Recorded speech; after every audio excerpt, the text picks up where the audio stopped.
첫 번째 연예계 이슈 바로 네 박자에 녹인 유행가입니다. 너무나도 큰 트로트계의 큰 별이죠. 우리 송대관 씨, 고 송대관 씨가 하늘의 별이 됐다는 안타까운 소식 전합니다. 네, 너무나 갑작스러운 비보였습니다.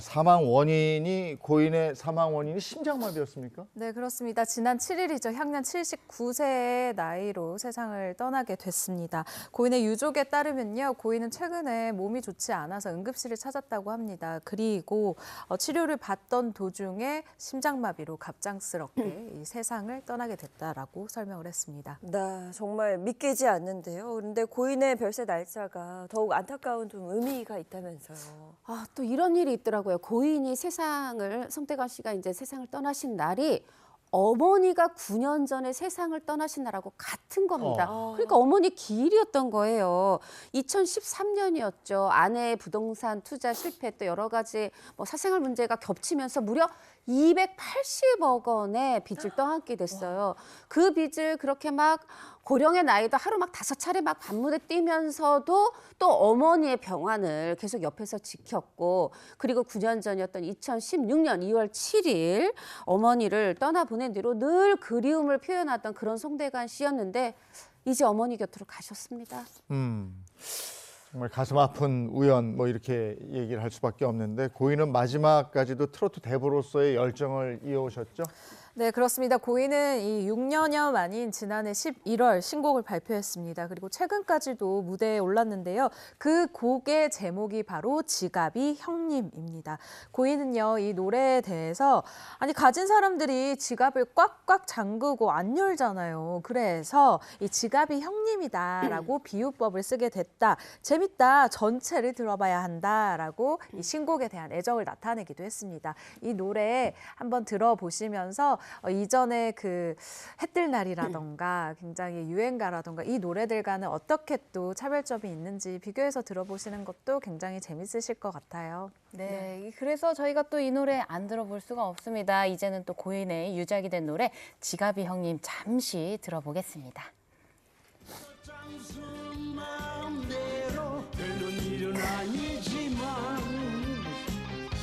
내 청춘의 술잔에 사랑도 채워보고 인생 무지개 잠시 잠깐이지 팍팍 열어라 지갑이 형님이여 한 세상 소풍 왔다. 지갑이 형님. 다행히 이 노래는 마지막 고인의 무대를 통해서 만날 수가 있었다고요. 네, 고인의 유작이 된 이번 노래 지갑이 형님은요, 다가오는 일요일입니다. 전국 노래자랑 무대를 통해서 이 시청자분들이 만나실 수 있을 것 같은데요. 지난해 10월 15일에 녹화가 된 방송이라고 해요. 불과 몇 개월 전까지도 이 무대에 올랐다라는 이야기인데 이때 MC 남희석 씨가 이야기를 한 게 있습니다. 사실 이때도 송대관 씨가 무대를 아주 멋있게 관중을 딱 휘어잡고 난 다음에 계단을 통해서 무대를 내려올 때였어요. 근데 이때 조금 몸이 힘들어 보이셨다라고 해요. 그래서 매니저분이 옆에서 부축을 하려고 딱 옆에서 이제 잡으려고 하니까 송대관 씨가 저는 정말 프로라고 생각이 든 게 지금 여기서 내가 이 부축을 받고 내려오면 관객들이 나를 걱정하지 않겠느냐, 사람들이, 팬들이. 그러니까 내가 내 힘으로 내려가겠다라고 해서 계단을 이렇게 힘든데도 그냥 스스로 이렇게 내려가고 무대를 완벽하게 마치는 모습을 보이셨다고 해요. 고인의 마지막 무대 저도 꼭 보도록 하겠습니다. 그런데 이 고인이 또 생전에 암투병을 하셨다는 이야기가 있던데 이게 또 맞나요? 암투병을 하셨어요. 이거 소문 아닌가요? 아니요, 사실이었습니다. 이제 사실 어머니 담석증, 그 어머니 병환을 지키던 그 송대관 씨, 이 아들도 사실 담도암 판정을 받고, 근데 다행히 이걸 수술도 하고 5년 완치까지 됐던 겁니다. 이 고인의 아내가 전한 이야기인데요. 이 담도암 치료를 받고 많이 아팠지만 치료가 잘 됐다. 5년 완치 판정까지 받았는데 이번에 이렇게 비보가 또 우리에게 들려왔고, 우리도 지금 굉장히 많이 놀라고 했겠지만 또 유난히 살가웠던 그 어떤 아내분의 충격도 거슬이라고 짐작이 됩니다. 고인의 장례식에 많은 선후배 가수들도 함께했죠. 네, 그렇습니다. 지난 9일이죠. 이 유족과 동료 가수들이 참석한 이 대한가수협회장으로 치러진 고인의 연결식이 엄수됐습니다. 평소 고인을 따르던 후배 가수들이 고인의 대표곡이죠. 해 뜰 날을 조가로 부르면서 마지막 길을 배웅했는데요.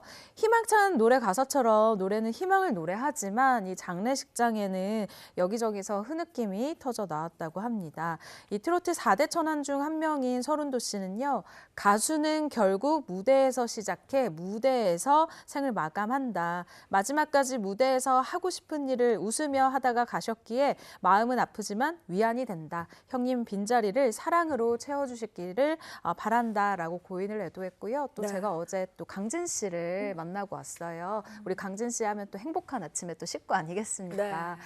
강진 씨도 이날 현장에서 이렇게 조가도 부르고 이 현장 분위기를 전해주기도 했는데 일단 많은 분들이 굉장히 안타까웠다고 해요. 왜냐하면 너무 이른 나이이기도 하고 아직 좀 더 트로트 4대 천왕으로서 이 현철 씨, 이 고인이 되신 현철 씨 포함해서 송대관 씨, 태진아 씨 이렇게 모두 다 4대 천왕으로 조금 더 끌어주셨으면 했는데 너무 안타깝다라고 이야기를 이 안타까운 마음을 전달을 해주기도 했습니다. 네, 그리고 평소 누구보다 이 고인과 형제처럼 지냈던 태진아 씨도 마음이 굉장히 안 좋으실 것 같아요. 그렇죠. 아까 그 담도암 수술할 때 태진아 씨가 수천만 원을 이 송대관 형님인데 형님한테 드렸었다 그래요.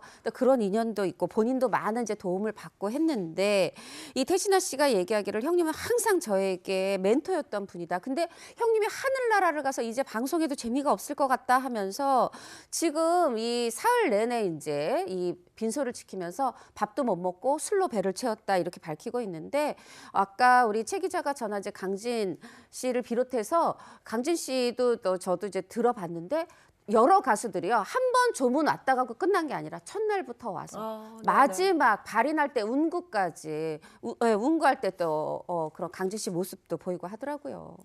정말 이 태진아 씨와 이 고인 우리 송대관 씨 두 분 하면은 정말 티격태격 옥신각신 라이벌이었다가 또 언제는 또 형제 같았다가 정말 저 애틋한 사이였잖아요. 그런데 또 제가 알기로는 이 두 분이 디너쇼도 같이 계획을 하고 계셨었다라고 알고 있거든요. 네, 맞습니다. 두 분은 올해 5월이죠. 이 꽃피는 봄에 공연을 함께 하자라는 이야기를 했다고 하는데요. 한 매체를 통해서 태진아 씨가 이렇게 얘기를 했습니다. 새해 인사를 나누면서 형, 오랜만에 우리 라이벌 디너쇼나 한번 합시다 하니까 고인이 좋지 꼭 하자라고 대답을 했다고 합니다.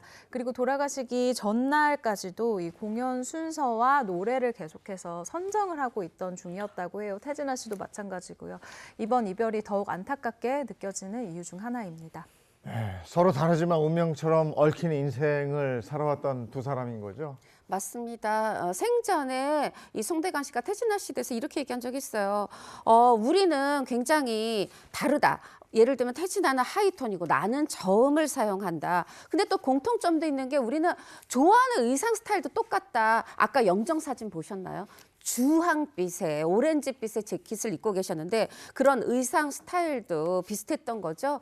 지가비 형님 들으셨지만 서민의 애환을 누구보다 우리 가까이에서 불렀던 송대관 씨가 저는 벌써 좀 그립네요. 네, 두 사람의 찰떡궁합이라고 하면 사실 이 두 분의 그 캐릭터성 그리고 이 입담도 빠질 수 없다고 생각하는데요. 예를 들면 이 송대관 씨가 한 방송에 출연해서 예능 프로그램이었어요. 예능 프로그램에 출연을 해서 태진아는 아직 나한테 안 돼라고 얘기를 해요. 그러면 다른 패널들이 방송에서 이런 얘기 하셔도 되냐고 이렇게 송대관 씨를 말려요. 그러면 송대관 씨가 걔도 어차피 딴 데 가면 정답합니다. 이런 식으로 굉장히 시청자 많은 대중들에게 웃음까지 주는 아주 만담 콤비이기도 했었는데요. 태진아 씨 역시 전생에 우리가 인연이 있었던 것 같다라고 얘기를 하는 거예요. 눈빛만 봐도 뭘 형이 얘기하는지 알 것 같다라고 얘기를 한 건데 그 이유에 대해서는 어린 시절에 이 시골에서 고생해서 이 상경한 것도 비슷하고 그리고 고생한 시기도 그러니 비슷하고 또 노래 한 곡 띄우고 나서 바로 1년 차이로 미국에 갔고 다시 1년 차이로 돌아왔다. 우린 너무 닮은 인생을 살고 있다라고 이야기를 하기도 했습니다. 네, 자 태진아 씨의 지금 심경이 어떨지 영상으로 또 준비했거든요. 영상 한번 보겠습니다. 가수 태진아 그러면 송대관, 송대관 하면 태진아. 뭐 30년 우리가 32년째인가 같이 한쪽 한쪽 날개를 완전히 잃은 거나 다름없어요. 너무 가슴이 아프고 너무 안 됐어요. 안 됐고. 네, 그 안타까움이 정말 느껴지는데요. 비록 고인은 떠났지만 그가 남긴 주옥 같은 노래는 한국 가요계에 정말 큰 발자취를 남겼습니다.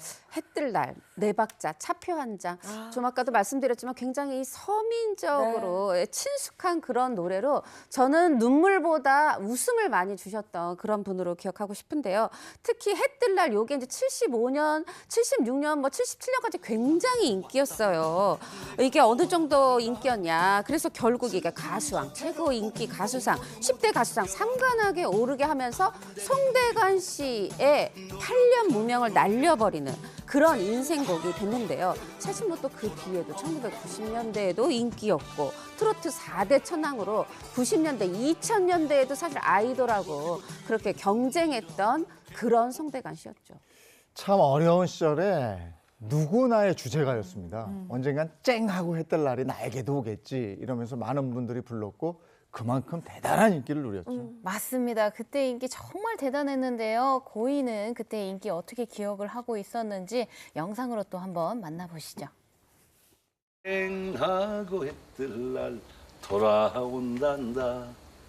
쨍하고 해뜰 날 돌아온단다. 75년도 나와서 76년도 꽃을 피웠던 노래인데 그 무렵에 이제 많이들 불렀죠. 많은 정말 국민들이 다 같이 합창을 했는데 지금 어린 아이들도 초등학생들도 그 노래를 안다 이거야. 그러니까 불멸의 히트곡이라고 해야지. 주간을 보태면 제가 국민학교 들어가기 전이었는데 네. 텔레비 틀면 나오고 길거리 레코드점에서 틀어서 어린 저도 저 해 뜰 날 가사를 다 알았을 만큼 송대관 씨도 그래서 지금 어린 초등학생 네. 다 알았다고 하셨는데 사실이었습니다. 저도 그랬거든요. 저도 이 노래 가사를 다 알고 있으니까. 송대관 씨 방금 말씀하신 것처럼 그야말로 불멸의 히트곡이다. 이런 표현이 딱 맞는 것 같습니다. 자, 하지만 정작 고인은요. 무명 시절을 벗어나는 날 눈물을 그렇게 많이 흘리셨다 그래요. 네, 고인이 무명 시절이 길었어요. 그 바로 앞 세대에 이 나훈아, 남진 씨가 정말 깰 수 없는 벽처럼 아주 단단한 인기를 구가하고 있었는데요. 이때 송대관 씨가 75년도에 해 뜰 날을 발표하면서 엄청난 인기를 누리게 되죠. 송대관 씨가요, 이렇게 그 당시를 회상을 합니다.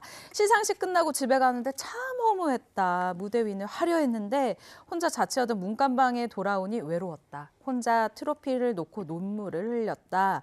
위로해주는 사람도 축하해주는 사람도 없었다. 그렇게 혼자 트로피를 쓰다듬었다라고 이 당시의 이야기를 털어놓기도 했습니다. 네, 뭐 네 박자 해 뜰 날 우리가 기억하는 명곡이 참 많습니다. 비록 고인은 세상을 떠났지만 그의 노래는 오래도록 우리에게 남아서 울려 퍼질 거다 이렇게 생각합니다. 네, 다시 한번 삼가 고인의 명복을 빕니다.